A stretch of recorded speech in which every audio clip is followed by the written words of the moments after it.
Hello there. Let's find a nice cozy spot, shall we? It's time to settle in and get comfortable for tonight's story.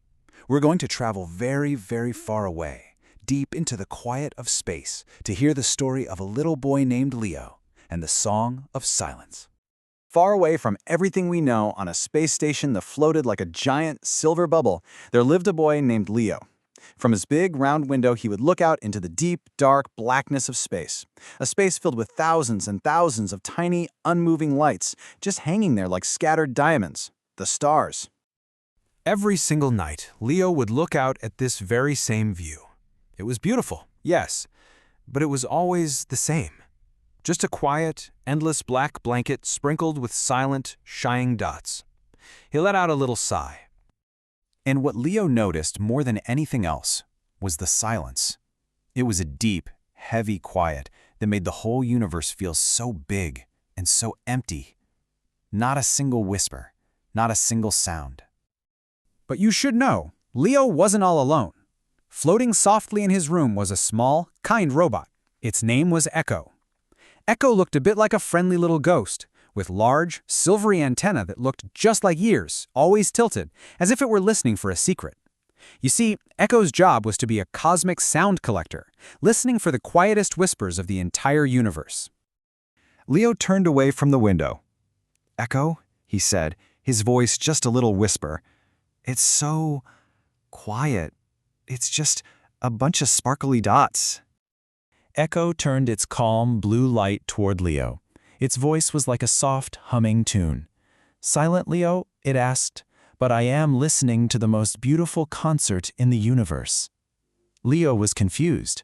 A concert? But there was no music at all. "There's no sound out there," Leo insisted. Echo floated just a little bit closer. "That," the little robot hummed, "is because you are trying to listen with your eyes and not with your ears." Echo drifted right up next to Leo's bed, and from its smooth little body, two small, soft sensors extended out, looking like tiny headphones. "Here, put these on," Echo said softly. "I will translate what I hear into a melody that you can understand." Leo was curious. He took them and gently placed them over his ears. With the sensors on, Leo watched as Echo aimed its big, silvery antennae toward the window. They looked like two giant ears, pointing out into the vast, silent dark. Echo focused on one single, brilliant blue star, shining so brightly in the distance. "This one," Echo whispered, "is called Sirius." At first, there was nothing. But then, a sound began to fill Leo's head. It was high and so wonderfully clear. It felt like a single silver flute playing a long, peaceful, shimmering note that just went on and on. Leo's eyes grew wide with wonder. It's beautiful," he whispered. Very slowly, very gracefully, Echo re-aimed its antenna. This time, it pointed toward a faint reddish dot very, very far away. "And this one," Echo said softly, "is Betelgeuse, an old giant."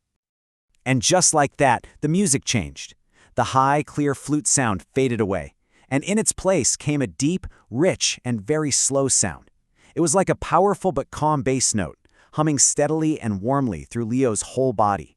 It felt ancient and so peaceful. And now, Echo's voice was full of gentle wonder. "Get ready to hear something truly special." The robot turned its antenna towards the brightest, most crowded part of the sky, where the Milky Way shone like a river of light. The heart of our galaxy. What Leo heard next was simply magical.